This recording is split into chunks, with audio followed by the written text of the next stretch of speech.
so much for your time. We appreciate it. So a 14 billion rand spend sounds like a lot of money, but apparently not that much if you put it into context. Not that much. I mean, total retail sales in South Africa are 1.07 trillion rand. So it's about 1.4%, up 0.2% from last year.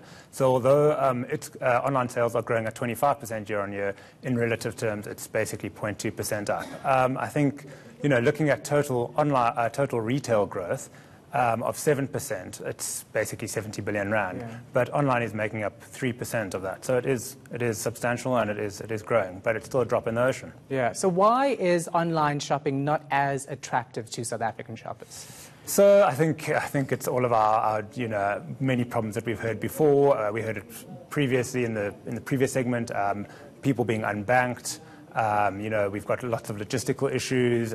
Delivery into rural areas and into informal settlements is really tough. So fulfillment came up as a really big challenge out of the survey.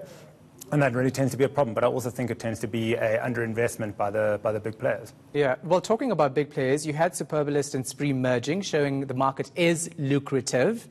What can be done to make it more popular?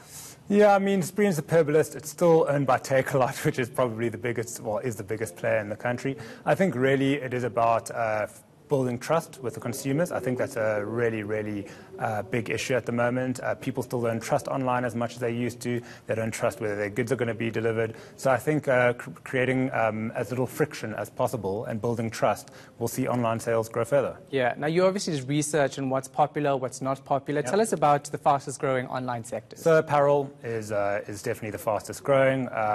Kind of makes sense, especially with new return policies. People buying a lot of garments and being able to return them in bulk. In fact, we see that return rates are substantially higher than when people buy in traditional retail due to obviously the convenience. And electronic goods, TVs, electronics like iPads and cell phones. Yeah. And I also saw that alcohol is becoming a thing. Yeah, alcohol is a growing sector, growing very quickly. And once again, the convenience factor, especially with fulfillment times dropping to same-day delivery. Yeah. So if you talk to workers about online shopping, many of them would argue that it's going to lead to job losses if it grows in South Africa. Because why do you need to pay for a store every month in a big mall when you can do it online at a cheaper rate? Is that a reality? I personally don't think so. I think we are probably following more in line with the emerging markets like China, where it's not an either-or paradigm. It's not either brick and mortar or online.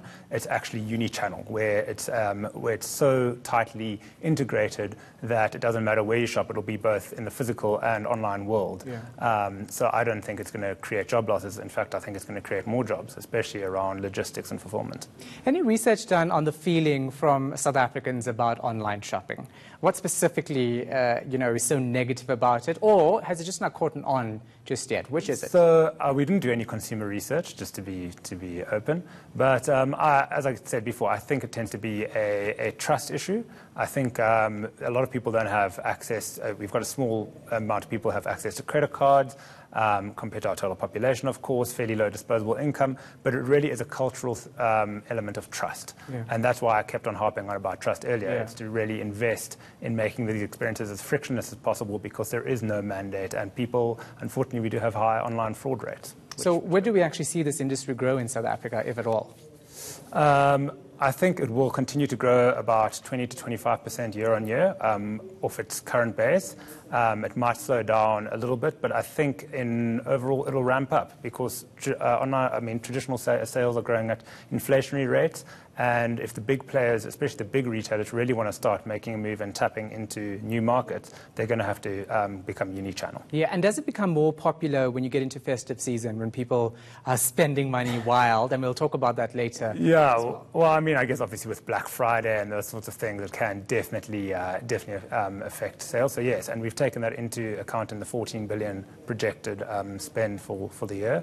So definitely Black Friday's been taken into account, festive season in terms of convenience for businesses, clients, and general gift shopping definitely does drive up online sales. All right, thank you so much for your time and insight. Appreciate it. Thanks for having me.